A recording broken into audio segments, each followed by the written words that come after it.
일단 경제적인 이 부분은 이렇게 차치하고 어떻게 해야 될까요? 만일에 나르시시스트와 그 빅팀의 관계가 가족이 아니라면 떠나는 게 맞다는 생각이 듭니다.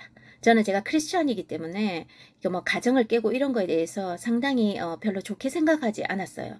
그런데 제가 나이가 들고 저도 결혼 생활 20년이 훨씬 넘었고 그리고 아이를 낳아서 키워보고 직접 간접적으로 많은 인생의 경험들을 하면서 제가 상담을 한 경우도 있고 상담을 해드린 경우도 있고 너무 많은 여러 가지를 보고 나니까 사람이 고칠 수 없는 부분들이 있더라고요. 그거는 내가 아무리 노력해도 내가 그 사람을 바꿀 수 없고 그 사람이 낫고자 하는 성경에 있죠. 네가 낫고자 하느냐, 네가 나에게서 뭘 원하느냐. 예수님이 그거 먼저 물어보시잖아요. 수술을 받아야 할 사람이 자기가 어디가 아픈지 얘기하지 않으면 예수님도 예스하고 긍정하고 하십시오라고 그렇게 동의하지 않는 것은 하시지 않으셔요.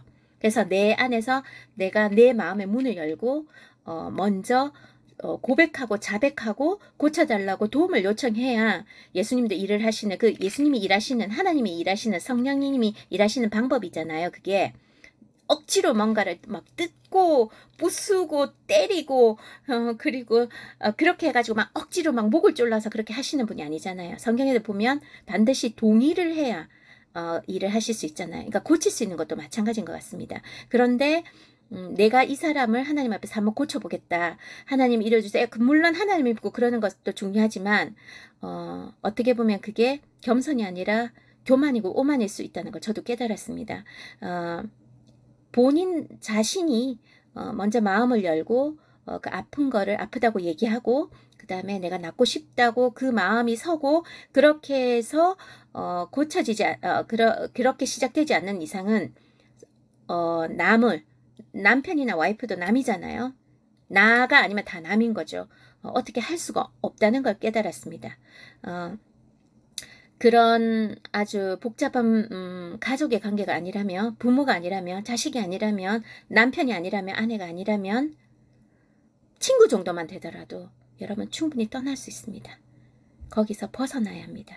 그것을 계속 끌고 나가면 되지 않습니다. 가스라이팅 당하고 정신이 피폐해지고 나중에 몸도 상하고 그래서 병만 얻고 끝나는 경우가 많습니다. 그리고 이게 가족과 얽혀져 있는 문제라면 가족 안에서 일어나고 있는 문제라면 이게 부모와 자식 간의 문제라면 자식인 경우에는 부모를 좀 거리를 두고 멀리 해야 합니다.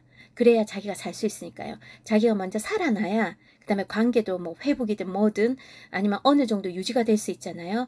살기 위해서 나르시시스트와 빅팀의 관계는 삶과 죽음이 왔다 갔다 하는 거기 때문에 완전히 온 몸과 정신과 영혼이 끝장나는 관계이기 때문에 가장 좋은 것은 거리를 두고 영향권 바깥으로 나가는 겁니다.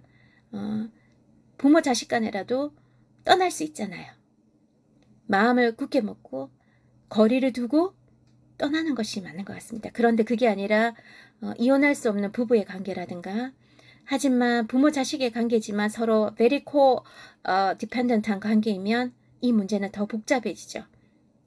그나마 어떻게 가장 one of the best solution or maybe remedy or maybe suggestion could be 어떤 거냐면요.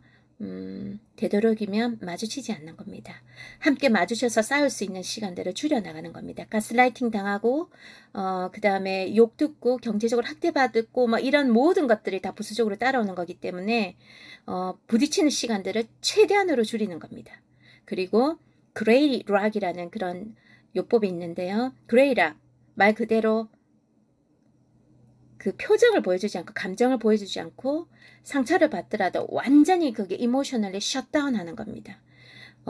상처를 주고자 하는 사람은 계속 화살을 쏘겠죠. 칼로 보이지 않는 칼로 쑤시겠죠.